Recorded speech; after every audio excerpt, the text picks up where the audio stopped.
So for the peanut butter chicken curry, I've got some ghee there, which is only really there because I need to use it up, and the addition of ghee is always good to a curry, but not essential.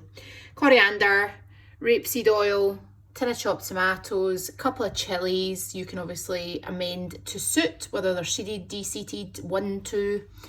Rice, ginger, garam masala, garlic, coconut milk, peanut butter. You can use crunchy or smooth. I've got some dry roasted peanuts as a garnish, and your chicken thighs, obviously. Before we delve into the intricacies of sauce making, I want you to get a pan, drizzle it with some oil. I'll probably add some ghee in there as well, just because, as I said, I'm a sucker for some fat. You can add a wee bit of butter if you fancy some oil and butter combo as well. Melt that in the hob, and then I want you to brown off your chicken thighs.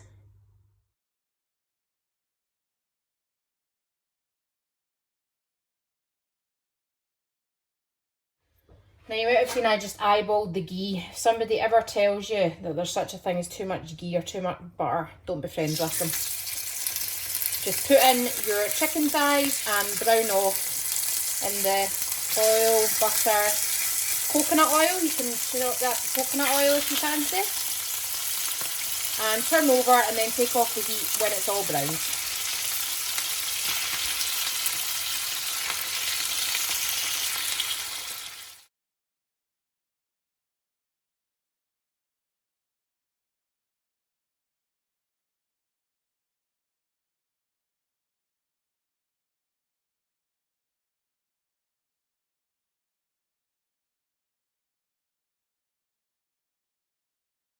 Whilst your chicken's cooking, I peeled my garlic with a spoon, took the, what do you call them, casings, heroes, capes, garlic is a hero, let's call it capes, and the 2 chillies which I've de-seeded because I don't want it too nippy, so I'm going to just basically finely dice, finely slice. What a...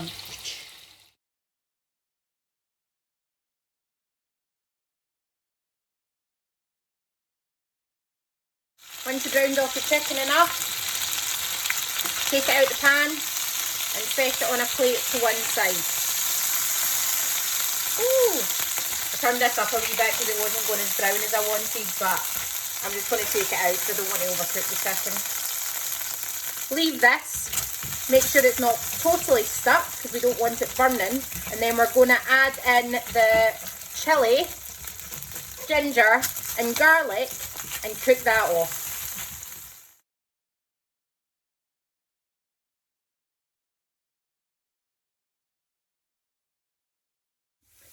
Once that's been cooking for a few minutes, garam masala, 2 teaspoons. Add that in and continue frying off. That looked like a really accurate 2 teaspoons, didn't it? So precise.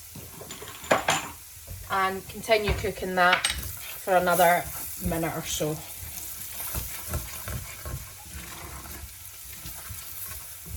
Meanwhile, weigh out your 100 grams of peanut butter. Go do that. Into this wonderful concoction, chuck in say 100 grams of peanut butter and give it a stir. And then open your cans of chopped tomatoes and coconut milk. Give that a wee melty in the meantime. When your peanut butter's melted in, put in your chopped tomatoes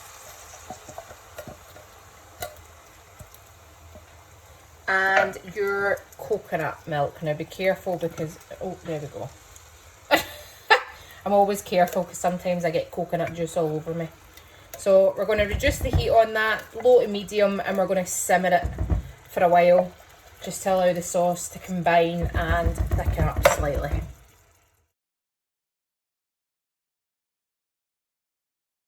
Just once you've stirred it all in, feel free to put your chicken in, which will allow it to soften down just a little bit further in the sauce.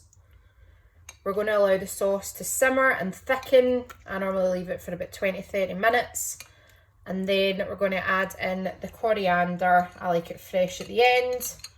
And some toasted peanuts. I'll say toasted or dry roasted. We do nothing with the peanuts, they come in a packet. And the long grain rice. So just simmer that for 20-30 minutes.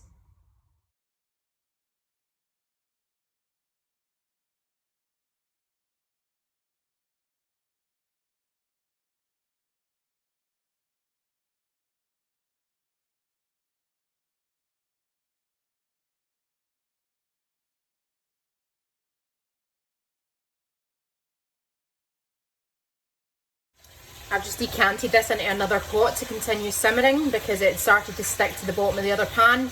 Really the story, keep an eye on it even when you're simmering it. When your curry is finished boiling, take a wee handful of coriander and just chop it very finely. We're going to mix the majority through the curry and then keep a tiny little bit for garnish over the top when you serve it. We're going to top it with this and some of the peanuts.